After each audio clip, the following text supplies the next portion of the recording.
Nuestro invitado, como dijo Felipe, es el profesor Saúl Fernando Uribe Borda, una breve trayectoria académica. Él cursó estudios de antropología en la Universidad de Antioquia Popular de Artes EPA en Medellín, Colombia, y posee una maestría en estudios socioambientales de la Facultad Latinoamericana de Ciencias Sociales, FLACSO. También cursó estudios de resolución de conflictos y cultura de paz en Gotemburgo, Suecia. Encuentra realizando 2 doctorados y posee más de 20 años de experiencia como educador popular. Posee una amplia experiencia como investigador, consultor y docente en las áreas de las ciencias sociales, especialmente en la arqueología y la antropología. De ejecutor y gestor de políticas y programas culturales en Colombia y Ecuador. Es investigador adscrito y miembro de varios grupos de investigación y conferencista y ponente de distintos eventos académicos. Ha sido acreedor de distintas becas para adelantar sus estudios profesionales de investigación. Actualmente se desempeña como docente e investigador en pregrado y posgrado en la Universidad Politécnica Salesiana del Ecuador y de posgrado en la Universidad Pedagógica de El Salvador, Dr. Luis Alonso Aparicio. Dentro de su trayectoria profesional, podemos destacar la dirección, fundación y promoción de varios grupos de estudio y talleres en torno a la realidad social, cultural, política y económica sobre los territorios, sus saberes, conocimientos y prácticas pasadas y presentes, como es el taller de Historia Oral Amazónica, con presencia de investigadores en países de América y Europa.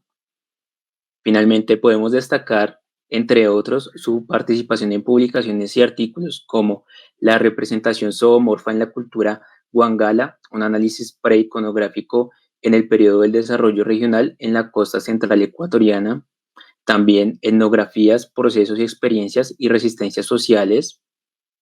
Otras de sus publicaciones como Reinterpretando el pasado fotográfico de la misión Josefina con la Asociación de Mujeres Parteras Quichuas del Alto Napo, Amupaquín, Quijos, Sumaco y La Canela, marcos del proceso de producción sociohistórica del territorio en la Alta Amazonía ecuatoriana, siglos XVI al siglo XIX, y Agua para la Gente, experiencias de gestión comunitaria del agua en el Ecuador, entre otros.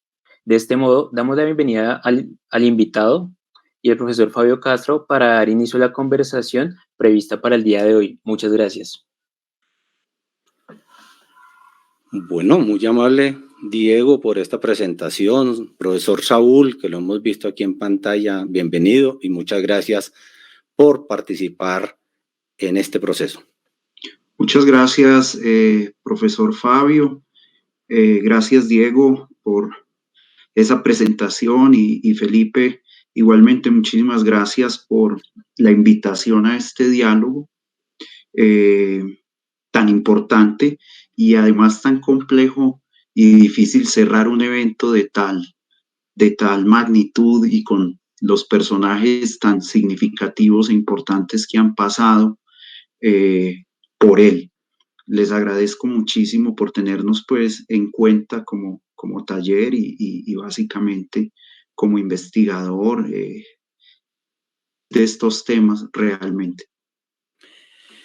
Sí, como menciona Saúl, esta es nuestra cuarta sesión de un ciclo, pero vienen más etapas, más ciclos, más invitados y pues como lo hemos venido mencionando, nuestro interés es poder precisar de qué hablamos cuando hablamos de historia oral y brindar esos aportes para hacer un balance de la historia oral en Colombia desde nuestro aporte del colectivo de historia oral.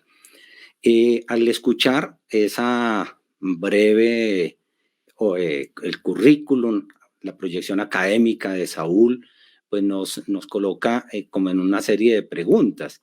Entonces, usted es antropólogo y digamos que nuestros invitados anteriores eran fundamentalmente historiadores y un licenciado en historia. Entonces ya aquí vamos marcando como una pequeña diferencia. De igual manera, pues usted tiene una versatilidad, teatro y como dijeron, educación popular. Además, usted es de Medellín pero ahora labora en Ecuador. Entonces, pues viene como la pregunta, ¿cómo llega usted al trabajo de historia oral? ¿Y ese acercamiento es en Colombia, Medellín, o es en Ecuador? ¿Cómo es ese vínculo suyo a la historia oral, Saúl? Bueno, Fabio, el vínculo a la historia oral, en mi caso, realmente ocurre en las calles de Medellín. Estamos hablando de finales de la década de los 90, cuando comienzo a ser parte, digamos, de un grupo de muchachos jóvenes preocupados por múltiples procesos y elementos en la ciudad. Y paso a ser parte, digamos, de un grupo de alfabetizadores populares en el barrio Kennedy de Medellín. Y allí, en medio de ir aprendiendo no solamente a enseñar, sino además aprendiendo cómo se fue constituyendo el barrio, cómo se fue constituyendo ciertos espacios en la ciudad, comienza a interesarme mucho la historia de los barrios, la historia de la llegada de las personas que en esencia y eran mis vecinos, ¿cierto? Los abuelos de mis amigos. Tendría 16, 15 años por aquella época, y entonces me inquietaba mucho cómo gran parte del barrio iba recibiendo personas que venían de distintos lugares del departamento de Antioquia y igual de Colombia. Entonces, las historias del café, cómo llegaron a Medellín, en búsqueda de qué, producto de qué. Y básicamente allí fue donde comencé a interesarme mucho por la historia oral. La historia oral en ese momento, digamos que yo no la había, digamos, explorado en el sentido de tratar de entender más allá de los procesos barriales y tampoco, digamos, dimensioné en ese momento lo que iba a significar años después la historia oral en mi desarrollo profesional, ¿cierto? Pero fue allá donde yo comienzo como a interesarme por la historia oral, a escuchar esos relatos, a grabar estos relatos y que básicamente muchos de estos relatos todavía están en cintas en Medellín, en la Corporación Educativa y Cultural Simón Bolívar, que fue donde, digamos, comenzó como todo este asunto de la alfabetización, este asunto de irme metiendo como en los procesos comunitarios, de ir haciendo, digamos, proceso social, y que todavía estos cassettes y estos elementos sobreviven al tiempo y hacen parte de, digamos, del centro de documentación de la corporación. Y sin lugar a dudas, allí está la historia del barrio y digamos que mi acercamiento comenzó por el barrio. Ya luego, bueno, ya luego muchos de esos testimonios me sirvieron cuando estaba en la Escuela Popular de Artes, en la EPA, como para alimentar ciertas creatividades y ciertos elementos dentro del teatro y recrearlos después en el mismo barrio con otros muchachos jóvenes. Y, y, y bueno, otros elementos allí también como importantes de destacar es que va a ser a partir como de esas historias inicialmente de cómo se construyó el barrio y cómo se gestó el barrio, que me comienzo también a interesar por la historia del conflicto, ¿cierto? Los conflictos en los barrios de Colombia, bien ustedes saben pues que es como el pan de cada día, pero muchas veces no, digamos, para ese momento se reducía a que los jóvenes, y esto suena duro, pero teníamos dos opciones, ¿cierto? Dos opciones. O empuñar las armas en ese momento, o pues convertirse parte de la fuerza pública. Y yo preferí ni la una ni la otra, sino más bien explorar un poco como el conflicto de los jóvenes y tratar como de recopilar esas historias atrás también de por qué estos muchachos que básicamente muchos de ellos eran mis amigos y con quienes jugaba canicas y jugaba balón en las calles, etcétera, decidieron pues como tomar ese camino un poco cuestionable, incomprensible para ese momento y también me dediqué como un poco a registrar esto, a grabar esto, a hablar mucho con ellos y a darme pues cuenta que sus testimonios iban desvirtuando como esa historia oficial atrás de los jóvenes en Medellín, ¿cierto? Porque encontraba cosas, es que el Estado nos ha excluido social, política y económicamente, y en estos espacios donde básicamente reinaba la muerte y rondaba la muerte, ellos tenían sus oportunidades de acuerdo como a sus argumentaciones. Entonces, todo comienza en ese Medellín de la comuna de la zona noroccidental y más particularmente en este barrio Kennedy, que yo creo que en toda ciudad de Colombia debe haber un barrio Kennedy y todo lo que implicó pues para el desarrollo de la ciudad y todo el proceso que hoy siguen la Corporación Educativa y Cultural Simón Bolívar desarrollando en estos espacios. Saúl, a propósito de lo que usted menciona, este tipo de materiales que usted menciona que están en la corporación, usted sabe, están disponibles al público, están, digamos, porque surge la siguiente inquietud. En las conversaciones anteriores surgió el tema de los archivos y los archivos orales.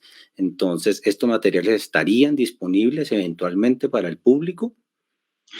Hasta donde yo tengo entendido, sí, porque yo digamos, me desvinculé ya hace un par de años, pues, más de una década de la corporación, sigo teniendo pues contacto con ellos y hasta donde tengo entendido, sí están, digamos, de acceso en su centro de documentación.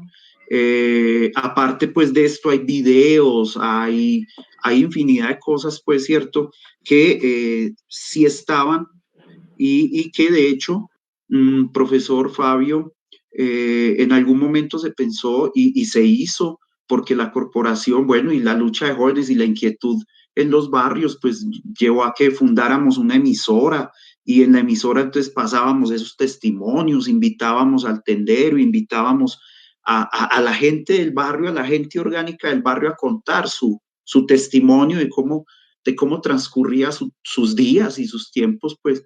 Entonces, todo ese material está guardado y está archivado en la corporación y su centro de documentación.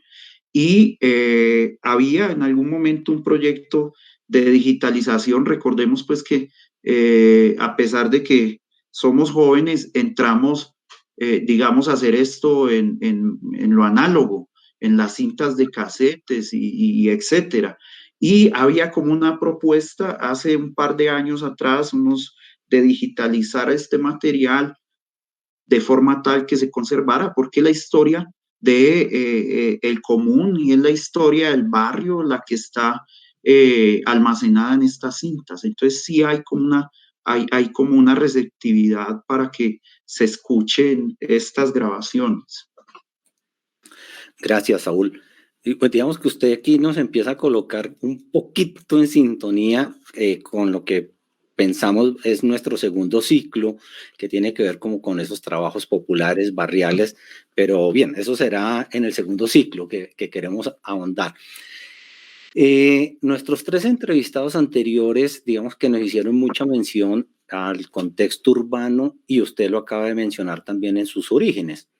Sin embargo, ya hoy tengo entendido, y por lo que ya nos esbozó Diego, pues buena parte de su vida profesional la está desarrollando en Ecuador y en ella hay múltiples menciones a los pueblos, las nacionalidades y las culturas de la región andino-amazónica.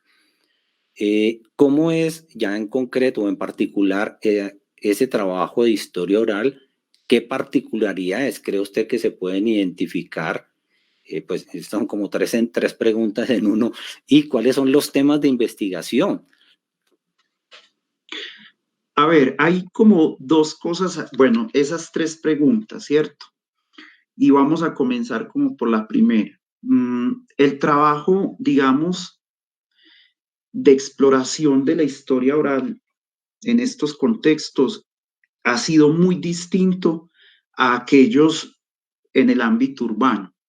Principal reto allí es no caer en una confusión entre saber diferenciar muy bien entre historia oral y tradición oral, ¿cierto? Digamos que eso es un reto importante que al principio, digamos, no tiene unas líneas muy delgadas en las cuales muy sutilmente uno puede caer, ¿cierto?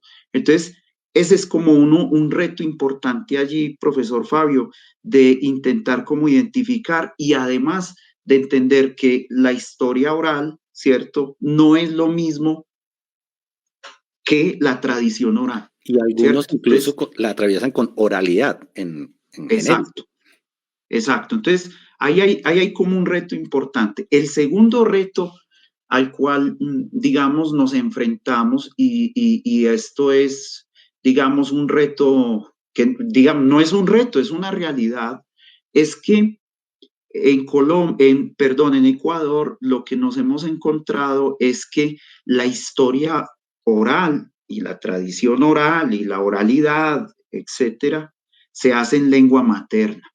Entonces, esto ya nos plantea un reto sumamente importante y es que cuando hacemos las entrevistas, cuando estamos reunidos, cuando estamos trabajando, ¿cierto? Todo se hace en lengua materna. Entonces, si estamos en la Amazonía y trabajando con un grupo humano como la Sociedad Naporruna en la provincia del Napo, entonces allí van a hablar indiscutiblemente en Runashimi. Y entonces esto, digamos que para nosotros también plantea un reto y es comenzar a estudiar la lengua. Digamos que allí sí hay ya un reto para nosotros como investigadores y es estudiar y entender algunos aspectos de la lengua, dadas las condiciones y las características que implica también la transcripción de esto. Esa es como una realidad a la cual nos enfrentamos, ¿cierto? Continuamente. Ahora, cuando estamos en la sierra, por ejemplo, ahorita tenemos un proyecto muy bonito porque es un proyecto de documentación en Tungurahua, que es una provincia en el centro del Ecuador. Digamos, allí el reto también es importante porque se desarrolla todo en lengua, ¿cierto? Y entonces allí siempre va a ser vital la inserción de investigadores locales al trabajo de recuperación de esas historias, ¿cierto? Entonces, lo que hemos hecho, que básicamente yo nunca lo exploré en Medellín, realmente nunca lo exploré, nunca, digamos, me interesé por hacerlo, es un poco transmitir unos saberes y unos conocimientos alrededor de unas técnicas y de unas, digamos, aparatos tecnológicos en las comunidades. Entonces, aquí el reto es, uno, la lengua, dos, el transmitir estos saberes y estos conocimientos en función de poder utilizar ciertos instrumentos, ciertos objetos para el registro. Y esto nos ha funcionado bien porque lo que ha acontecido es que van a ser las propias comunidades y van a ser jóvenes de las comunidades quienes comienzan sus propios procesos de registro de historia oral, ¿sí? De sistematización de esta historia oral y el taller de historia oral que digamos, nosotros trabajamos, lo que permite en esencia es una transferencia de ese saber, pero a su vez la posibilidad de ir analizando con la propia gente su historia, ¿cierto? Y de sistematizarla y de irla almacenando en un repositorio digital que montamos hacia el 2011 más o menos, que es el Archivo de Lenguas, Culturas y Memorias Históricas del Ecuador, que es un proyecto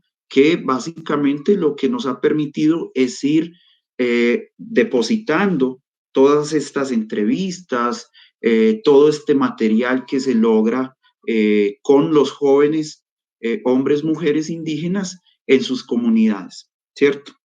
Es importante para nosotros, y esto es aquí como un elemento muy particular, y es que dentro del contexto urbano es muy dado que se construyan libros, ¿cierto? Y entonces se reconstruye y se hace la historia y se publicó el libro. Nuestra experiencia lo que nos ha permitido es construir material pedagógico para la revitalización de la historia oral, ¿cierto? Que, entre otras, nos permite a su vez revitalizar ciertos aspectos de la cultura y aspectos de la sociedad. Entonces, digamos que allí el trabajo varía un poco en ese sentido. Lo otro es que cuando aparecen los temas de investigación, aparecen, por ejemplo, es muy recurrente que nos hablen de misiones, las misiones religiosas en la Amazonía, la hacienda en la sierra ecuatoriana, es decir, aparecen como una serie de temas de investigación que nos permiten hacer un cruce de aquella historia oral con aquellas fuentes escritas de la época y digamos, el resultado ha sido muy bonito porque lo que hacemos es combinar esas dos tradiciones, ¿cierto? Aquello que es oral con aquello que está escrito. Entonces, los temas van a variar mucho. En ocasiones nos hablan de las bodas, de cómo eran las bodas, cómo se casaban, cómo eran las jornadas de cacería, cómo eran aquellos momentos, por ejemplo, en los que el petróleo comienza a llegar a la Amazonía, ¿cierto? En la década de los 70. De hecho, es muy interesante porque dentro de estos trabajos nos encontramos con Pedro Chimbo Andy, un indígena quichua de la Amazonía, que digamos con él pudimos reconstruir toda esa parte del petróleo y cómo llega el petróleo a la selva y cómo se transforma además la selva, ¿cierto? A partir de su vida, de su relato de vida y íbamos pues explorando con él. De hecho, hicimos un primer tráiler de cómo pensar un documental, otras estéticas y otras formas narrativas. Y fue muy interesante porque él participó en la construcción del guión, ¿cierto? De que no, es que yo no quiero que sea así, yo quiero que sea de esta forma. Yo quiero mejor que me muestren en una canoa por el río Napo. Y ha sido como toda una experiencia muy interesante cuando se investiga en estos temas, ¿cierto? Y en estos contextos que nos van como sugiriendo, ¿sí? A medida que va avanzando y transcurriendo los procesos de investigación, el mismo personaje o la misma comunidad nos va como sugiriendo cosas, bueno, nos ayuda a pensar, nos ayuda a analizar. Y esto ha sido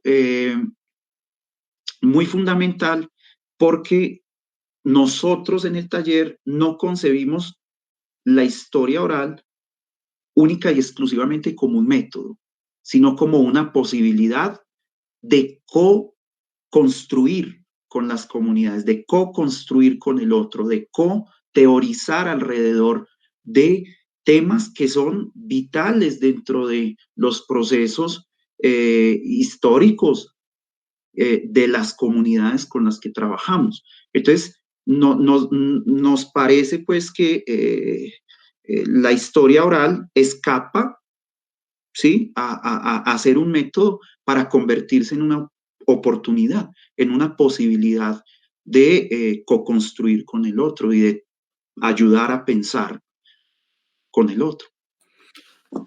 Hace unos minutos, Saúl, usted hizo mención al tema de cómo la comunidad, y en esto que acaba de mencionar, de co-construir el asunto de otras narrativas.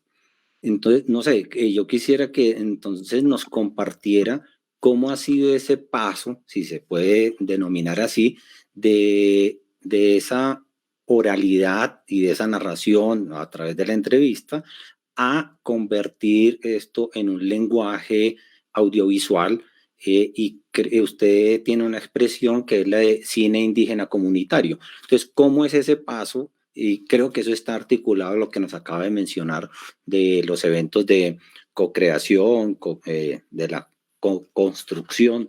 ¿Qué nos puede compartir a propósito de este asunto? Claro, profesor. Le voy a compartir, por ejemplo, digamos, un fragmento de una película. Y antes de eso, pues vale la pena como mencionar cómo surgió esta película. Esta película surgió en una ciudad amazónica que se llama Tena. Creo que nos estábamos hasta tomando unas cervezas. Y Carlos Alvarado, que es un escritor indígena, músico, poeta, saltó un comentario que para el momento, pues, digamos, que estábamos, fue como medio chistoso y nos dijo, si los colombianos nos inundan la cabeza con esas malas novelas, ¿por qué nosotros no podemos hacer nuestras propias películas? Y eso se quedó en el aire, pero a nosotros nos generó, ¿cierto? Una reflexión más allá de eso, más allá del comentario de la cerveza y conllevó a que construyéramos lo siguiente, permítame, le comparto. Y entonces terminamos haciendo esto, ¿cierto?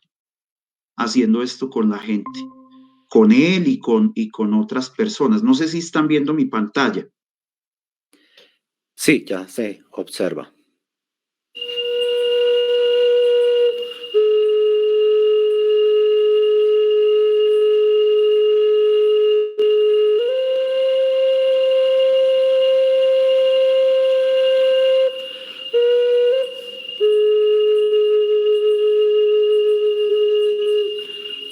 Esto es bien interesante porque fueron ellos quienes ayudaron a grabar, aprendieron a manejar las cámaras, los micrófonos. Fue todo un proceso previo para llegar a esto. Un proceso que duró algo más de 2 años, casi para llegar a poder construir o construir esto.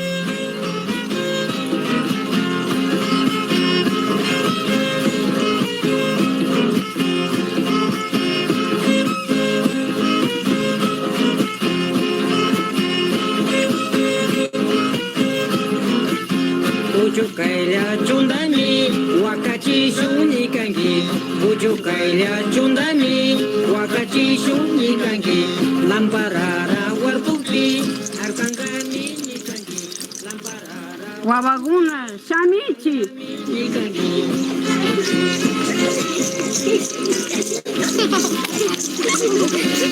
Ahora estos niños ya están grandes.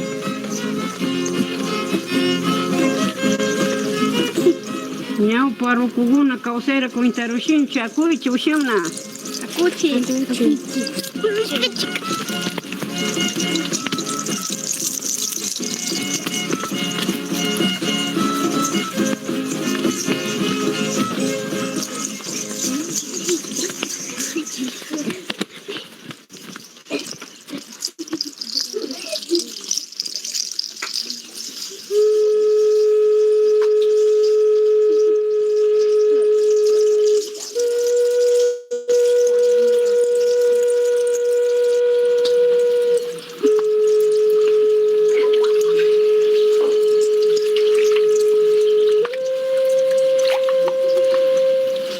Upe wai sawish.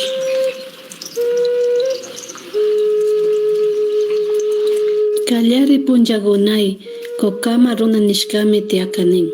Paywa ayllugunara kishpichinara munakami chikukama runa. Chay pachapi ashka mili llakichik hamarunguna tiashkamanta. Sachapi shinallara yakukunapis. Bueno, Ashka runa. este es como una de los trabajos que hemos hecho. Es una provocación para verla completa después. Por supuesto, y podemos hacerlo si es que en algún momento, digamos, lo podemos hacer, ¿cierto? Lo podemos hacer, podemos plantear incluso una discusión con los estudiantes. Entonces, este es como una de esas formas en que hemos encontrado mostrar. La otra es una película un poco, por ejemplo, con Pedro. Les voy a mostrar un poco con Pedro cómo fue como el proceso, ¿cierto? Con Pedro ha sido todo un asunto de construir, a ver, yo veo si puedo hacerlo. No creo que me permita compartir este archivo, pero por ejemplo, con las mamás de Amupaquín, también pasó lo mismo, ¿cierto? Fue como un proceso en el que comenzamos a generar unas sinergias a partir de historias orales y testimonios de las vidas de ellas, y llegamos entonces a construir este tipo de trabajo. Donde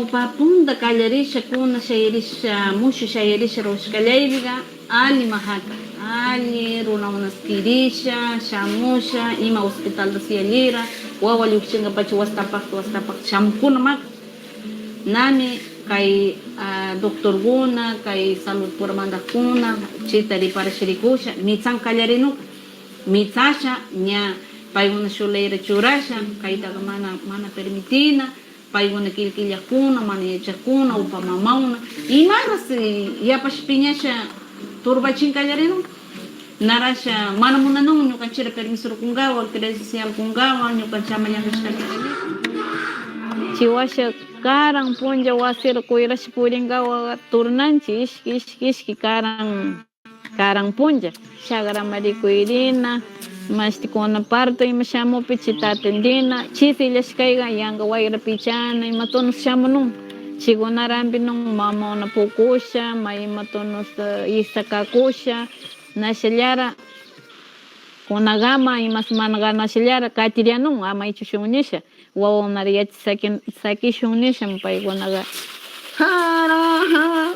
kuchamana habesisa samilawa Laitoresha queremos que toqueran echamos de como que toqueran justo verde esa samelawa Laitoresha queremos justo verde esa samelawa Laitoresha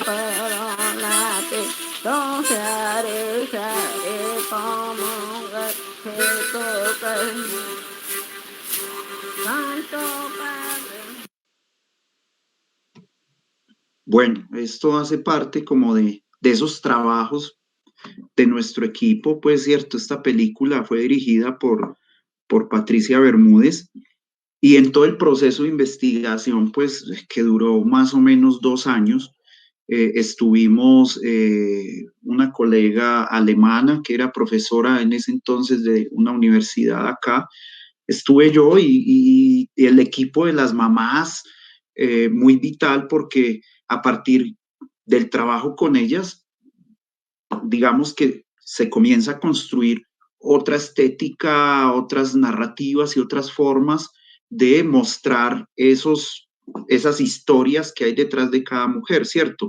Que, por ejemplo, en nuestro caso, con Patricia Bermúdez nos ha conllevado a querer explorar en un asunto que tiene que ver con la historia oral, pero particularmente con elementos de chamanismo femenino, ¿cierto?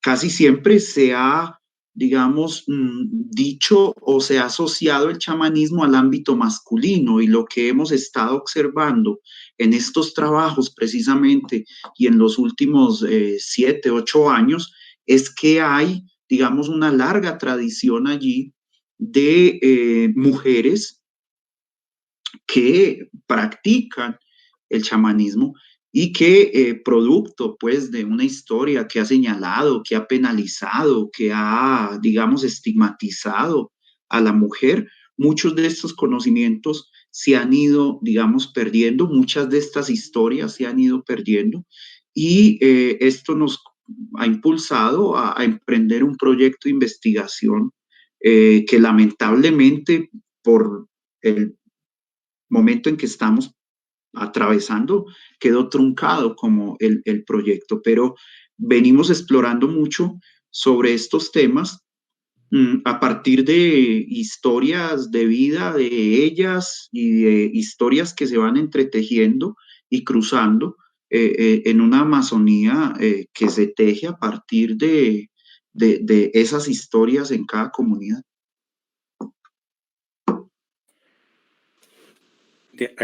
Al escucharlo, Saúl, queda uno con nuevas preguntas y nuevas inquietudes, y de hecho aquí ya me empiezan a plantear que por el chat del Facebook Live ya empiezan a surgir múltiples preguntas. Ya hay como 8 que tengo aquí que me van llegando y que ahorita quisiera exponerlas para que le demos tiempo entonces a ese asunto, que las inquietudes de quienes nos están escuchando en directo. Pero también, digamos, y un poco asociada a estos asuntos que decíamos hace unos minutos y que se deriva del material audiovisual que usted nos comparte, y esa contradicción o aparente contradicción entre esos saberes, como dicen allí, de la casa para la vida versus la concepción del hospital y la medicina occidental. Y lo dijimos hace unos minutos, el tema de oralidad, tradición oral, historia oral. Y pues obviamente, como usted lo menciona, en la región andino-amazónica. Entonces, aun cuando hace unos minutos usted explicitó que la historia oral era más allá que el método y esa posibilidad de co-construir, digamos, un poco pensando en lo que algunas personas nos están preguntando, entonces, ¿cómo pudiéramos aterrizar una definición acerca de qué es la historia oral para usted y en el equipo de trabajo del taller? Bueno, para nosotros, digamos, el equipo de trabajo del taller, para nosotros la historia oral, ¿cierto? Primero constituye, ¿cierto? Constituye un proceso, ¿sí? Y ahí es donde quizás lo concebimos como un método, ¿cierto? Pero a su vez ese proceso, digamos, nos sitúa en el ámbito del poder co-construir.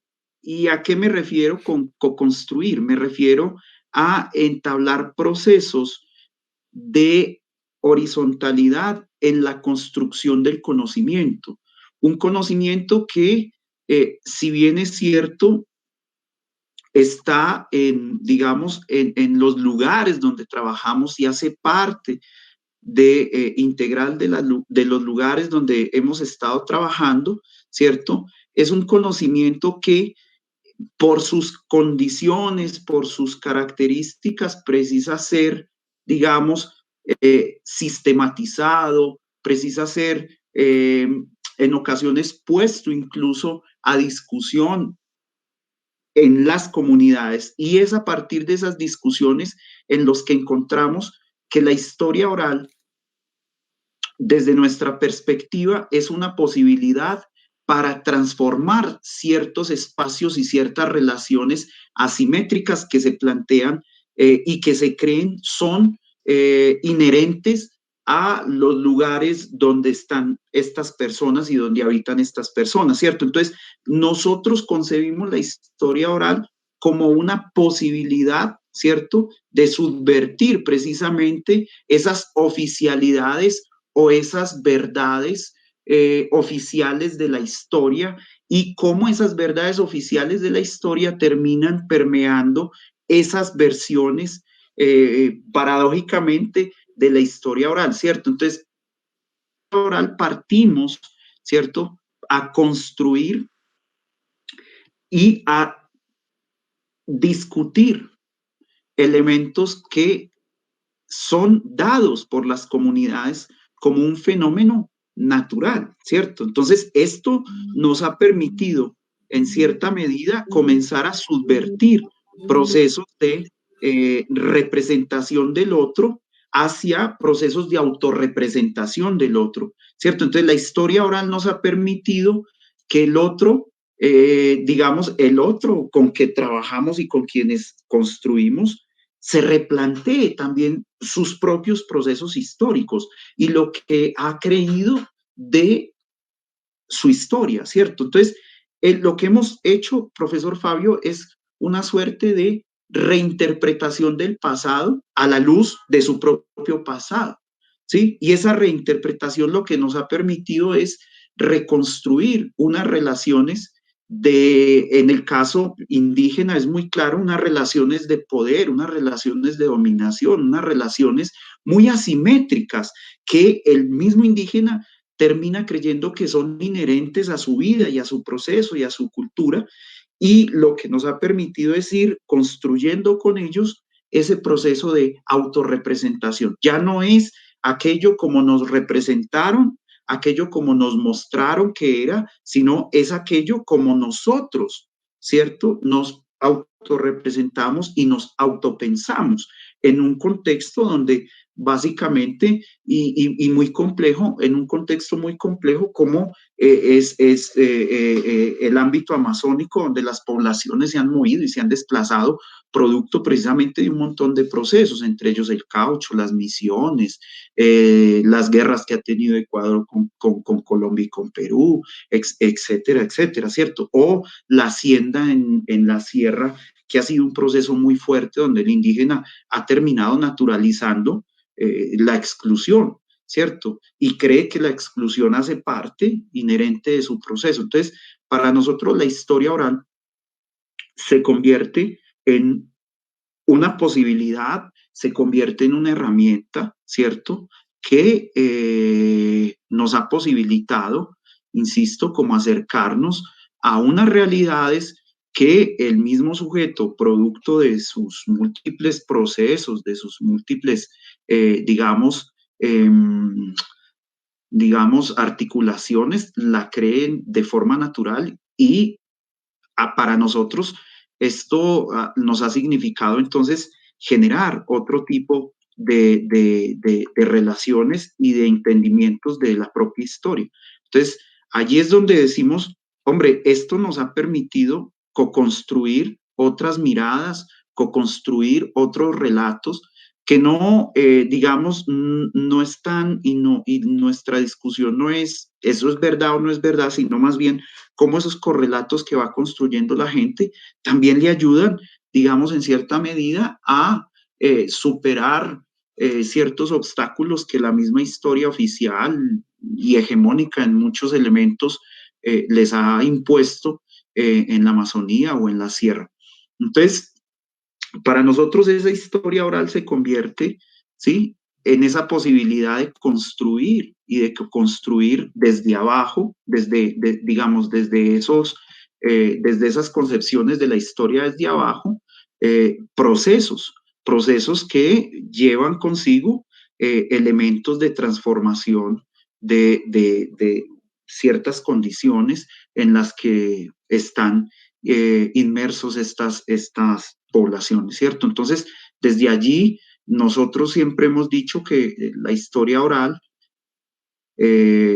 nos posibilita fortalecer los procesos y nos posibilita además emprender procesos distintos y desde unas lógicas que las podríamos llamar, digamos, si queremos, pues en ese sentido, muy de subvertir esa mirada que el mismo sujeto tiene sobre sus propios procesos. Entonces, es una experiencia de formación, es una experiencia de investigación, ¿sí?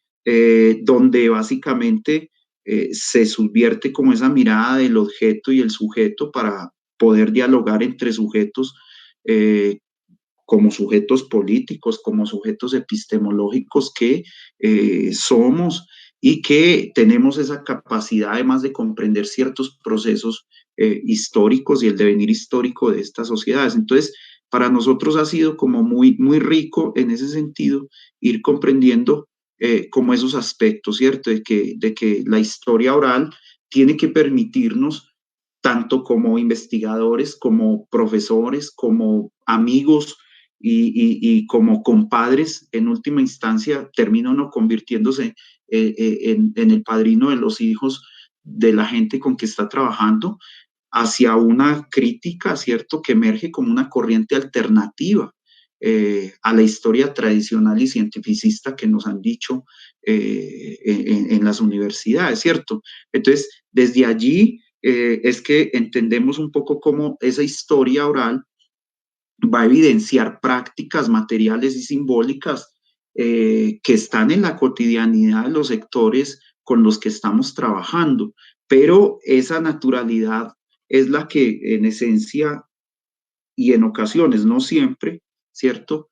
Se da por hecha y se da como un elemento inherente pues a las relaciones que las comunidades, los grupos y las nacionalidades indígenas asumen en estos espacios.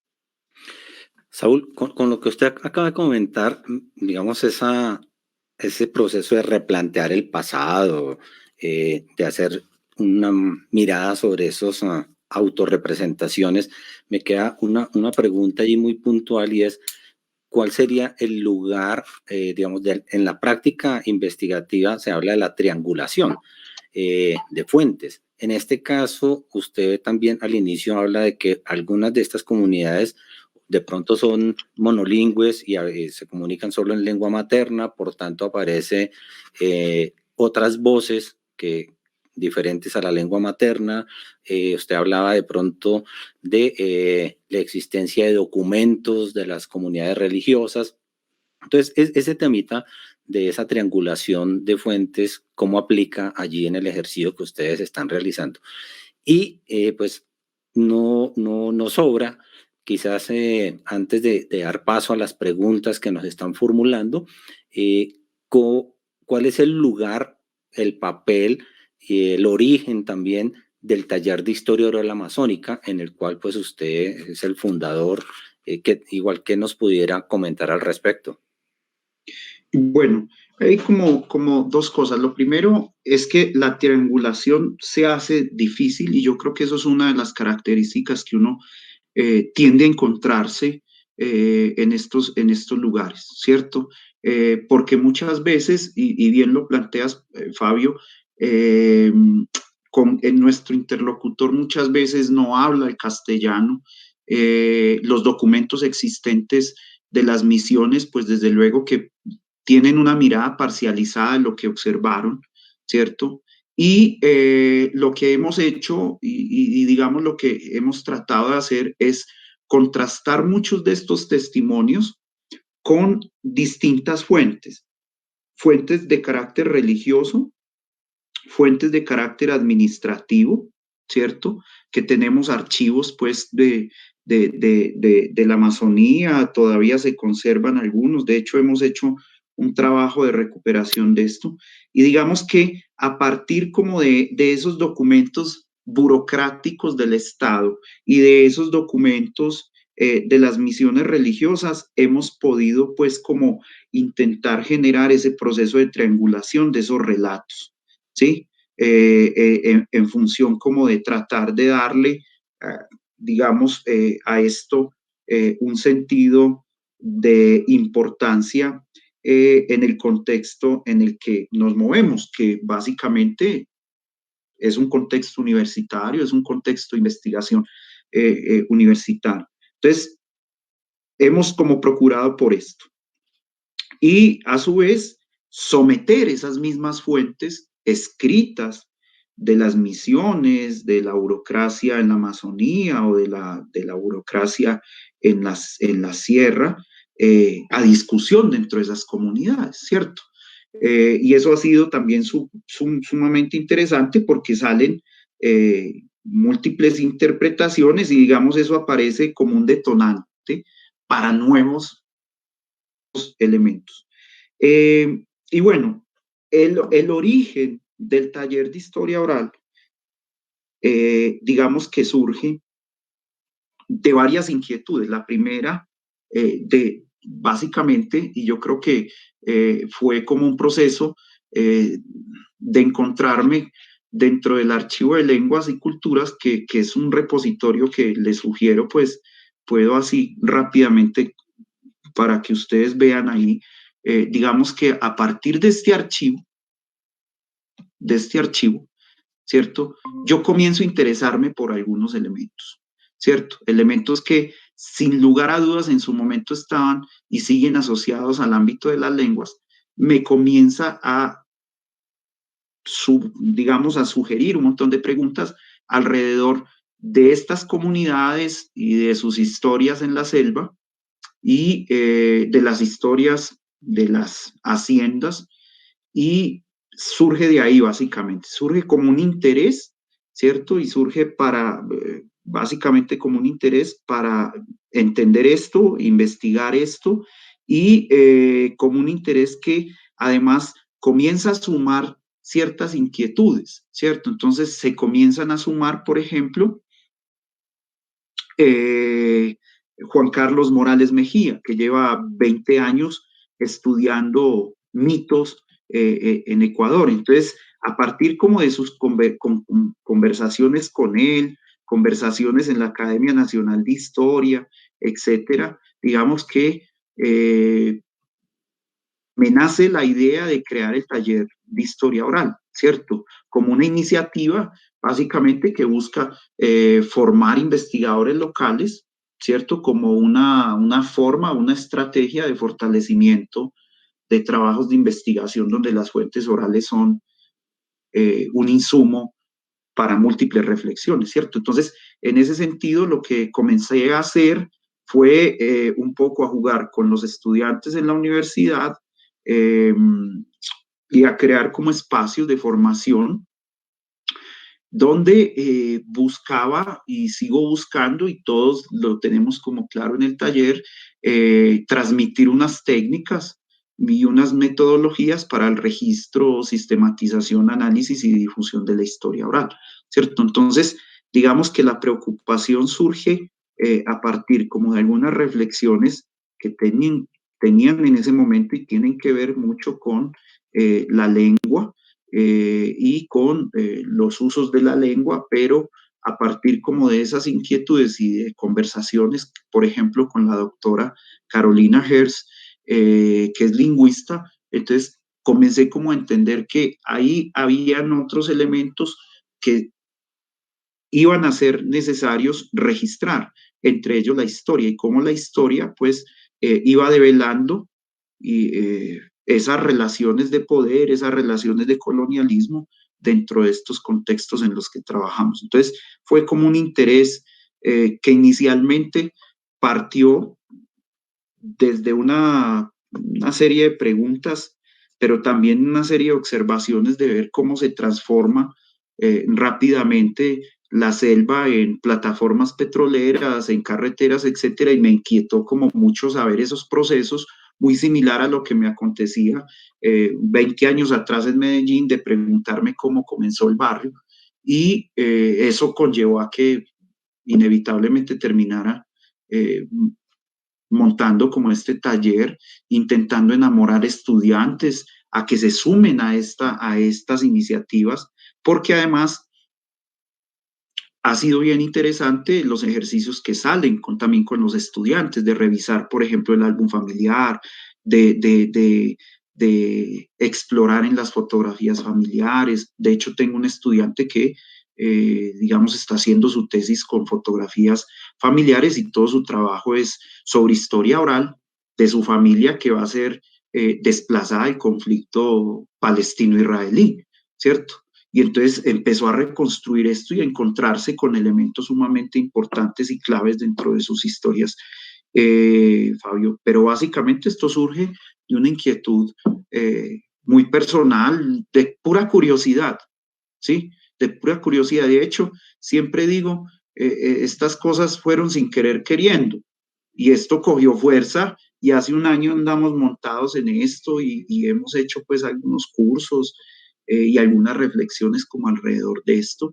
Desde luego desde el sentido del ir aprendiendo, porque yo no tengo formación de historiador, más bien me he acercado a la historia, a esas corrientes de la historia desde abajo, ¿cierto? Y desde una historia sumamente crítica, desde una historia como lo hacía Fassborda en el norte de Colombia, ¿cierto? Una historia que sirva para repensarnos hoy, repensar los territorios y sobre todo que sirva para resistir en los territorios, porque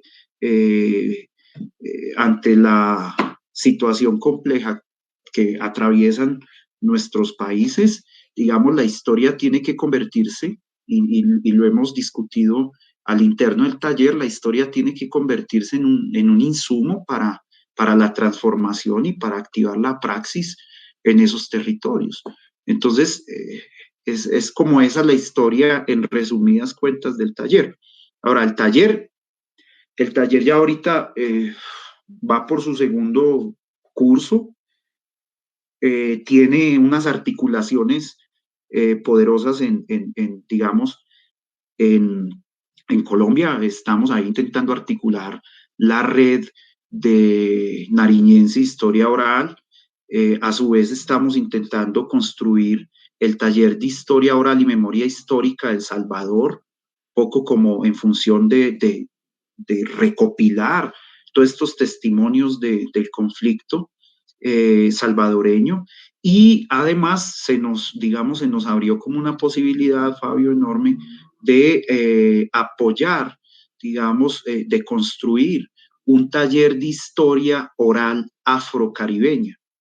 Y estamos con la red de estudios afrocentroamericanos articulando acciones para poder llevar a cabo esta aventura, porque a la larga es una aventura sobre todo porque no son muchas las experiencias que uno puede recoger en términos de América Latina de trabajos de historia oral con población negra, ¿cierto? No, son más bien como contados. Y sobre todo en Centroamérica, donde siempre hemos creído que no hay negros, ¿sí? Entonces estamos como en eso y estamos en esas aventuras ahorita. Es un taller muy joven, es un taller que, como te digo, lleva un año y es una iniciativa que ha ido sumando personas, se suman y se comprometen y donan su tiempo. Esperemos que mucha gente también de la que nos está viendo hoy se sume también a las iniciativas y se anime pues como a subirse a este bus, que no sé a dónde vamos a parar, pero nos movemos, que eso es lo importante. Bueno, ahí retos son los que hay. O sea, Sí. Y bueno, como usted dice, vamos para adelante, el bus va andando, hay cupos, se pueden subir y creo que en ese sentido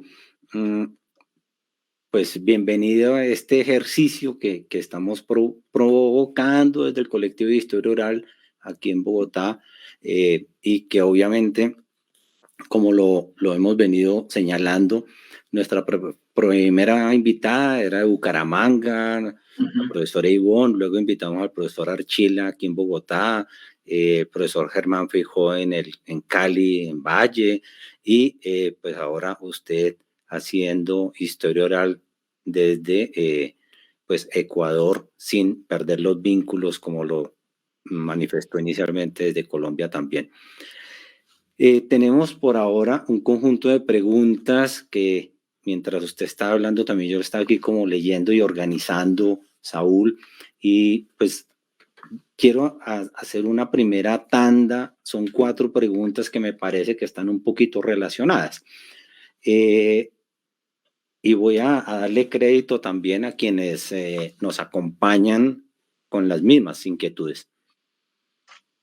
Entonces voy a leer estas primeras 4. Alejandra Machuca le inquieta y pregunta si es posible abordar la historia oral a través de otras fuentes que se expresan en la oralidad, como las canciones, los cuentos, los poemas, o si se requiere necesariamente realizar entrevistas. Digamos, esa es una primera inquietud. René Hunda, quien también lo felicita, pregunta: ¿qué distinciones conceptuales hace usted entre entrevista y conversaciones en el campo de la investigación etnográfica? Digamos que esas serían 2 con alguna similitud.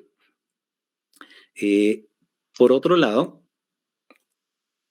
donde aparece el tema de la oralidad, Jenny Ortiz, compañera del colectivo, pregunta o expresa que es interesante esa relación entre lengua materna, historia oral y oralidad, y se pregunta si podríamos hablar de las pluralidades en la historia oral. Entonces es como esa inquietud. Osvaldo Martínez, un educador aquí en Bogotá, pregunta si se puede establecer una relación entre historia oral y las espiritualidades ancestrales. Entonces tengo esas 4, parece que las 2 primeras tienen un elemento común y estas 2 otras características. Entonces, Saúl, vamos con esa tanda. Bueno, es muy importante la pregunta de Alejandra, porque nosotros hemos explorado mucho en esas otras estéticas. En la literatura y la música, en el contexto amazónico, es muy dado que se cuente la historia, ¿cierto? Entonces, evidentemente se puede explorar, ¿sí? Es un poco complicado porque pues uno tiene limitaciones, digamos, con la comprensión de la lengua, pero sí se puede. Sí se puede, y hemos, por ejemplo, si me permiten un momentico me desenfoco a ver si los tengo acá, porque justo estoy dando un curso de antropología e historia amazónica, y precisamente uno de los temas que abordamos es la literatura como una forma de narrar la historia. Y hay un personaje muy interesante con quien hemos trabajado, que es el Mishki Chuyumbo, que hace de la literatura una forma de contar la historia de la sociedad naporruna. Aparte de ser músico y de ser poeta, es un tipo muy interesante precisamente porque hace como ese cruce que nos plantea Alejandra, de que si se puede o no se puede. Desde luego, con la limitante que si uno no habla la lengua, digamos que le toca siempre buscar a alguien que le esté contando en español qué es lo que están cantando, pero sí se puede. Hay muchas canciones que en efecto cuentan y uno las podría analizar en función de la historia oral. La pregunta de René Hunda sobre la diferenciación entre conversación y entrevista. Que la entrevista de historia oral no es una conversación casual, ¿sí? Es una conversación que tiene unos objetivos específicos, que tiene, digamos, unos elementos que conllevan preguntas de carácter investigativo, ¿cierto? Entonces, cuando pensamos, y eso, digamos que eso es importante, que cuando pensamos el asunto de la historia oral y de la entrevista, sobre todo la historia oral, una de las principales, digamos, elementos que nosotros hemos discutido mucho es que no es una entrevista casual, no es una entrevista, digamos, donde nos sentemos y por pura casualidad podremos, sin lugar a dudas, ahondar allí o preguntar, pero hay que hacer como una diferencia ahí, y es que cuando pensamos en esa entrevista, yo pienso que debe haber un objetivo claro, un objetivo preciso y un objetivo que permita, digamos, ir construyendo a medida que se va avanzando en la entrevista historia oral, digamos, unas secuencias o unos sucesos que en la conversación cotidiana, digamos, uno no exploraría, ¿sí? Uno no alcanzaría como explorar, pero vale la pena, y, digamos, explorarlo en el ámbito de la cotidianidad, como quizás no entendida como una entrevista, pero sí como una conversación, puede dar luces para generar a posteriori unas conversaciones mucho más profundas y que estén encaminadas digamos, a abordar problemas más propiamente dichos de historia oral. ¿Cierto? Frente a la pregunta de Jenny, hombre, yo pienso que allí lo que hay y lo que ocurre es que hay como una polifonía, ¿sí? Lo que se genera como de esas conversaciones de la lengua y cómo la lengua o la historia, digamos, muchas veces se va como a entrelazar con la tradición oral, uno empieza a encontrar como unas polifonías allí que son sumamente interesantes, pero que en esencia y por las características que uno va encontrando, le toca luego hacer como unas diferenciaciones frente a lo que te están contando, porque suele pasar, o sea, y nos ha pasado muchas veces, suele pasar que cuando estamos haciendo entrevistas de historia oral, se cruza la tradición oral, ¿cierto? Y eso, digamos, eso no es que genere, no es que a nosotros nos incomode, por el contrario, nos gusta mucho, pero sí hay que comenzar a diferenciar y ese es un gran reto de hacer historia oral en sociedades prácticamente orales, ¿sí? Y lo que hemos descifrado ahí un poco y hablando con Carolina, que es digamos, la lingüista y que muchas veces se detiene como a entender esas otras estructuras, para ella muy interesantes, es que hay una polifonía allí que está en una sola persona y que nos está hablando de muchas cosas, de muchos sucesos, algunos de historia oral, otros de tradición oral, y precisan como de tener un conocimiento de algunos sucesos previos a estar en la Amazonía. Porque, repito, muchos de ellos hacen referencia a la época del caucho, porque se las contaron, y a la época de las misiones, porque igualmente se las contaron, aunque algunos de ellos todavía, algunas personas con las que hemos podido hablar, estudiaron o estuvieron en los internados de la Misión Josefina, ¿cierto? Que todavía existen en la provincia del Napo, obviamente ya no con esa lógica digamos, tan invasiva como se dio hacia principios del siglo pasado. Pero lo que encontramos ahí son puras polifonías. Y lo que menciona Osvaldo, oral y espiritualidad. De hecho, hay un ejercicio muy interesante de esto, que lo hace Taussig por allá en la década de los 80, ¿cierto? Donde comienza a explorar precisamente como ese asunto del chamanismo como una lógica espiritual, pero también como una lógica de historia, como el chamanismo o como esas espiritualidades cuentan historia, ¿cierto? Cuentan sucesos. Y eso está muy claro en este texto, precisamente, pues aquí lo tengo, Chamanismo, Colonialismo y el Hombre Salvaje, un estudio sobre el terror y la curación, que es una etnografía, digamos, ya clásica, pero sí se puede explorar en esas espiritualidades elementos de historia oral.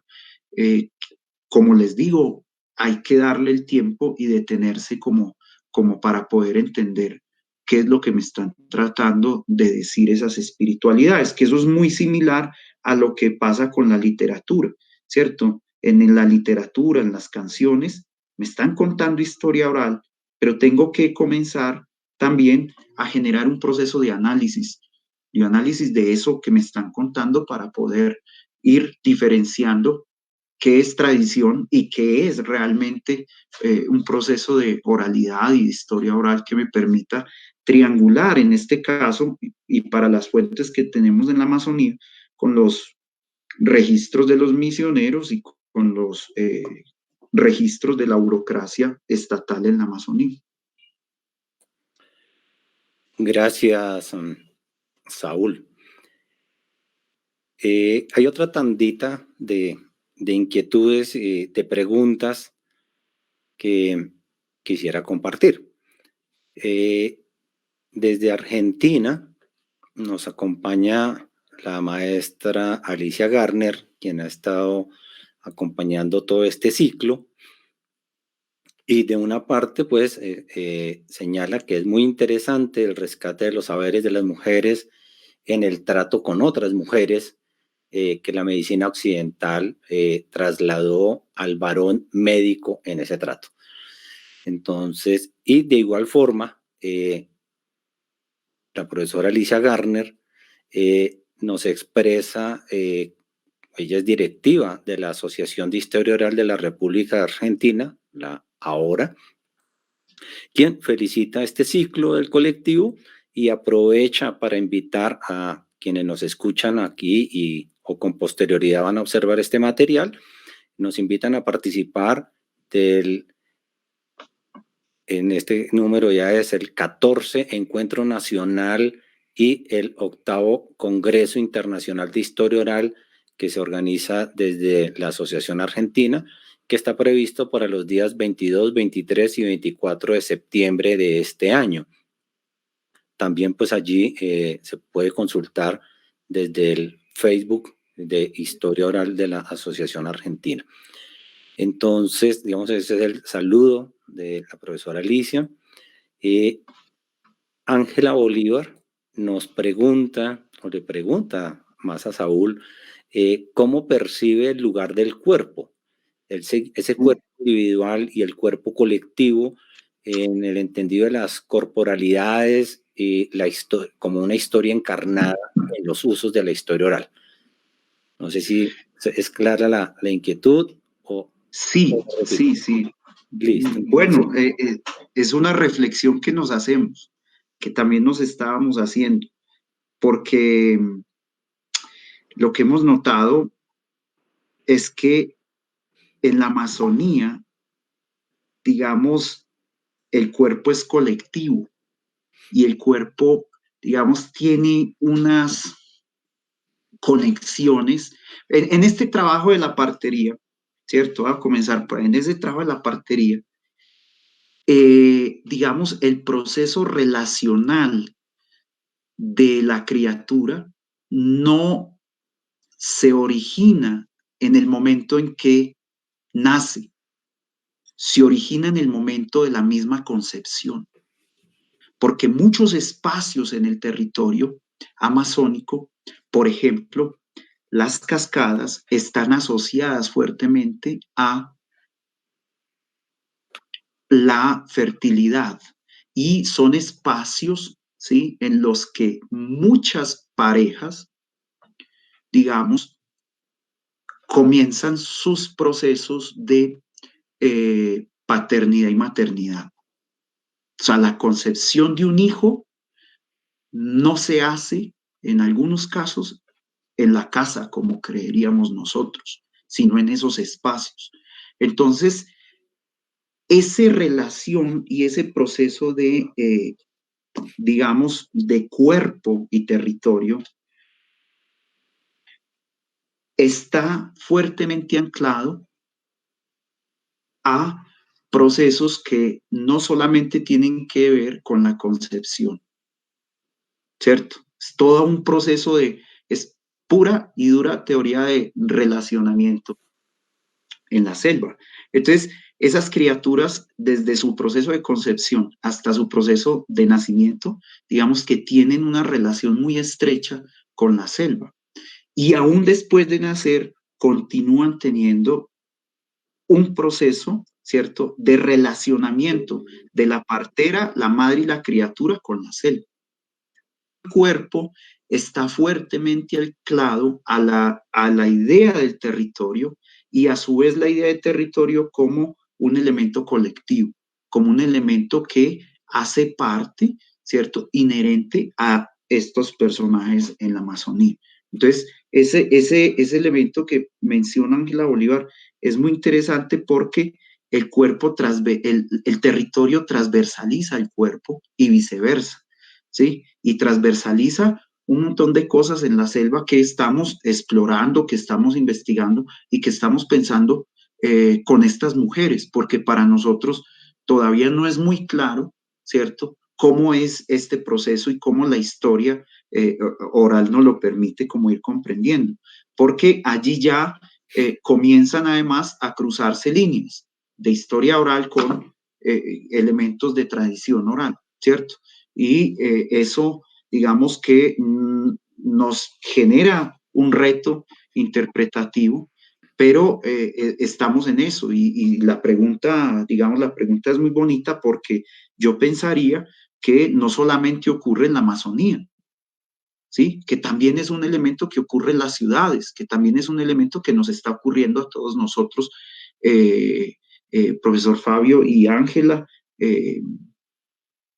en ese proceso de relacionamiento con el entorno, de concebir el territorio, el cuerpo como un territorio que está integrado a otros territorios y que guarda unas relaciones con otros territorios. Entonces, esas ideas son muy interesantes y sobre todo porque, como les digo, andamos explorando eso.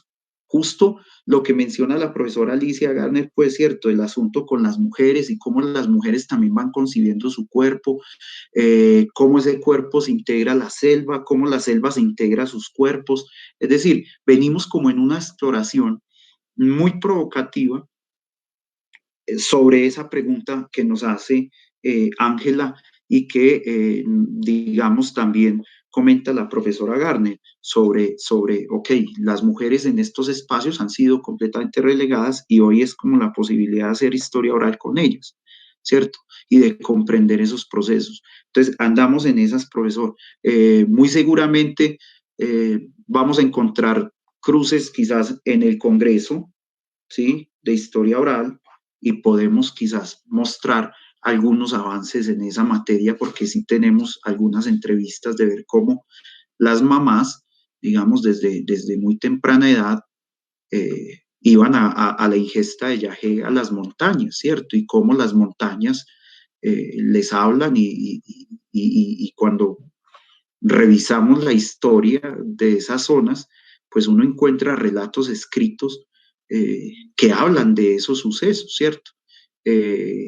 Sobre todo en algunos juicios que tenemos de la burocracia y de las administraciones políticas en la Amazonía. Entonces,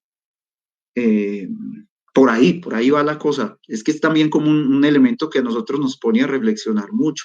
La Amazonía es muy rica en ese sentido. Bueno, Saúl, gracias. Tenemos dos últimas preguntas que tienen también como un elemento común en relación a la configuración de estas. Karen Rodríguez pregunta y cómo, además de las entrevistas, de qué otra manera o por medio de qué se puede hacer historia oral en la escuela y especialmente con niños y niñas. Entonces, digamos, aquí está el tema de la escuela. Y bueno, antes de la respuesta de Saúl, hay que mencionar que uno de nuestros ciclos está pensado justamente sobre el tema de educación, educadores, historia oral. Por allá vamos a abordar y daremos información más adelante. Y la otra pregunta, formulada por Lorena Torres, nuestra compañera del colectivo, ella pues desea que usted comente cómo podemos entender la relación entre historia oral y otras ciencias sociales, las humanidades, por ejemplo, y en particular frente al contexto actual colombiano. Ok. Bueno, con Karen Rodríguez, yo voy a partir como de una experiencia que tuve. Yo me estaba preguntando mucho y había leído previo como a enfrentarme a un escenario en la Amazonía, y era preguntar sobre el asunto del territorio, ¿cierto? Del territorio y cómo el territorio y cómo ha cambiado el territorio. Y lo que me pasó fue lo siguiente, que la gente y las personas con las que estábamos, digamos, su noción de territorio estaba fuertemente anclada a nociones que para mí entender en ese momento eran difíciles de comprender. Entonces, el ejercicio que hice fue dibujar con ellos, ¿sí? O sea, ya no es cómo me contaban el territorio, sino cómo me dibujaban el territorio, ¿sí? Porque cuando me lo contaban, para mí era sumamente complicado comprender que hay unas relaciones entre el Jaypacha, el Ugupacha y una serie de conceptualizaciones que están fuertemente ancladas a una epistemología distinta a la mía. Pero entonces el ejercicio que hicimos y que funcionó fue dibujando. Nos pusimos a dibujar. Y entonces cuando dibujaba, digamos, cuando ellos dibujaban, podían explicar de mejor manera las formas y los procesos de historia. Otra forma que hemos explorado mucho es con las cartografías sociales.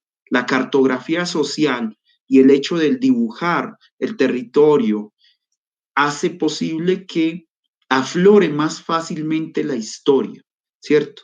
Y si lo hacemos entonces en una perspectiva de pasado, del cómo era y del cómo es ahora y del cómo ellos creen que va a ser, nos ha permitido acercarnos a esas historias sin necesidad de emprender entrevistas, sino más bien a partir de sus propias explicaciones y a partir de sus propios, digamos, inquietudes que van graficando en los territorios. Entonces yo pensaría, Karen, que una forma podría ser dibujar con los niños y luego, hombre, ¿qué es esto? ¿Y qué hay aquí? ¿Y a dónde lleva esto? Y el niño inmediatamente va a contar, ¿sí? Y va a explorar esos elementos de historia que sin lugar a dudas van a ser vitales dentro de la escuela, ¿sí?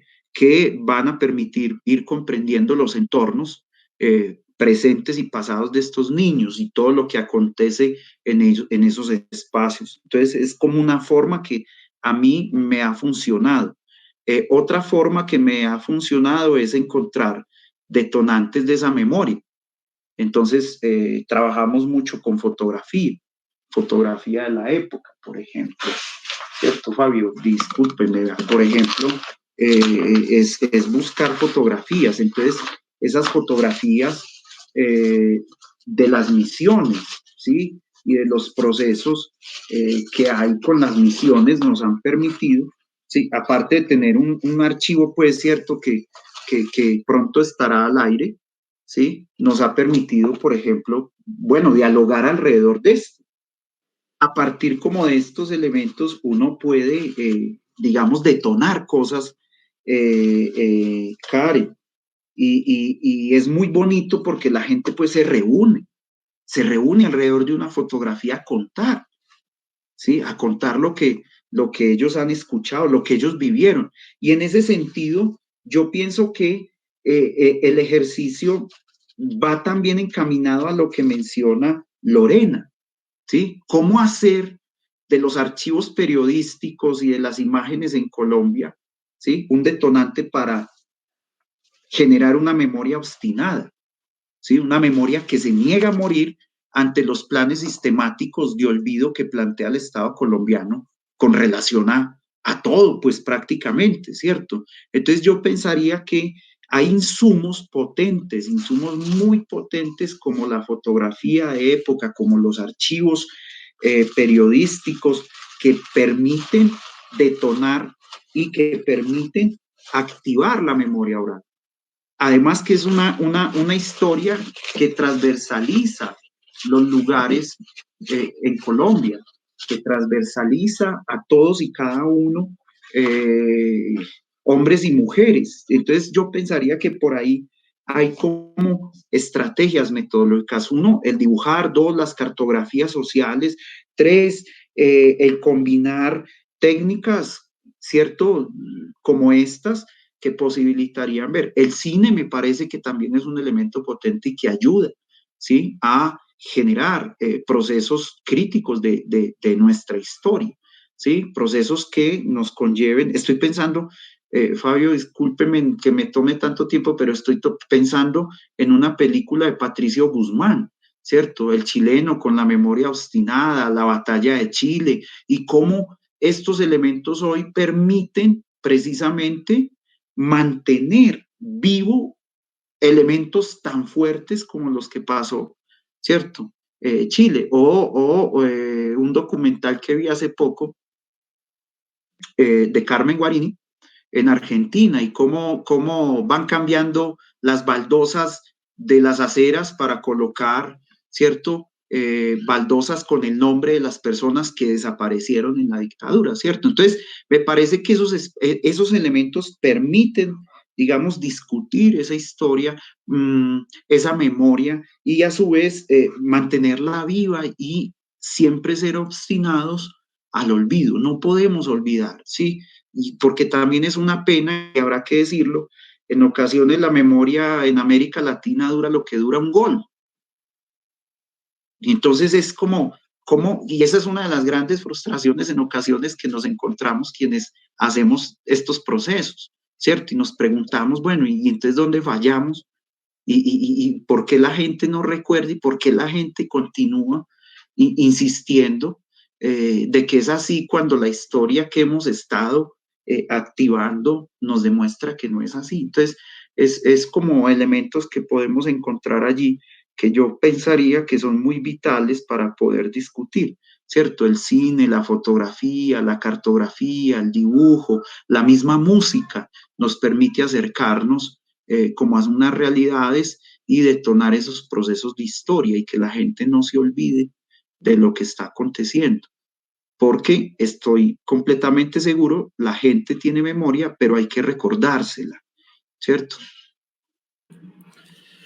Sí, los múltiples mecanismos de activación de memoria que podamos emplear, pues son bienvenidos en todas estas dinámicas.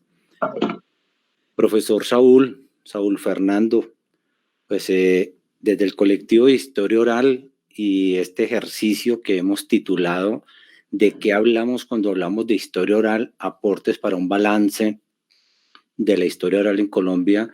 Su mirada, su ejercicio individual, colectivo con las comunidades, pues nos brinda nuevos elementos para pensarnos esos ejes que tenemos ahí pendientes, ¿no? ¿Qué se investiga? ¿Cómo se define la historia y la historia oral hoy?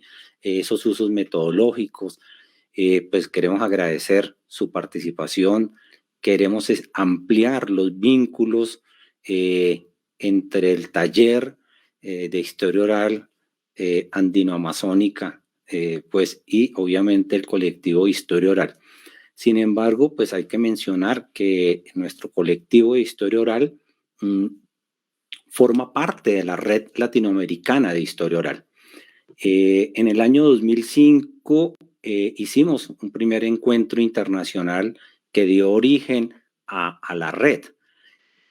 Desde entonces, cada 2 años realizamos nuestros encuentros. En el año 2019 se hizo el 8º encuentro aquí en Bogotá, justamente a propósito de la profesora Alicia Garner, fue invitada, estuvo con nosotros aquí, y este año, ya 2021, el 9º encuentro internacional latinoamericano pues, de historia oral, que gira alrededor de historia oral y justicia, se realizará en la ciudad de Guatemala. Este encuentro pues está pues, virtual, se realizará un mes después del que se convoca y que anunciamos hace un momento que se va a realizar en Argentina, convocado por la Asociación de Historia Oral. Ya dijimos que el de Argentina es el 22, 23 y 24 de septiembre, y el de la Relajo, que no son incompatibles, está previsto, decíamos, para el 19 al 22 de octubre. Entonces, desde allí tenemos estas dos, digamos, agendas para que los interesados se programen, se organicen, presenten sus materiales, divulguemos, hagamos intercambios, pues digamos todo eso que sea posible, y sobre todo que el encuentro de Guatemala, con su mención al tema de justicia, pues todos esos procesos que ha vivido Centroamérica, Guatemala, y de lo cual Colombia no está lejos, pues tendremos que poder participar ya en los canales de divulgación, tanto de CALDH, que es el Centro para la Acción Legal en Derechos Humanos en Guatemala, la Universidad de San Carlos de Guatemala y diversas dependencias académicas de esta universidad, y en los sitios web tanto del colectivo de Historia Oral como de la Red Latinoamericana y todas las organizaciones que hacemos parte de la misma, estaremos dando la divulgación específica para que pues allí podamos participar y nos volvamos a encontrar. Profesor Saúl, muchas gracias, y creo que aquí nuestros compañeros anfitriones, Juan Felipe y Diego, hacen el cierre, pero de mi parte, un abrazo y seguro que nos vamos a seguir encontrando.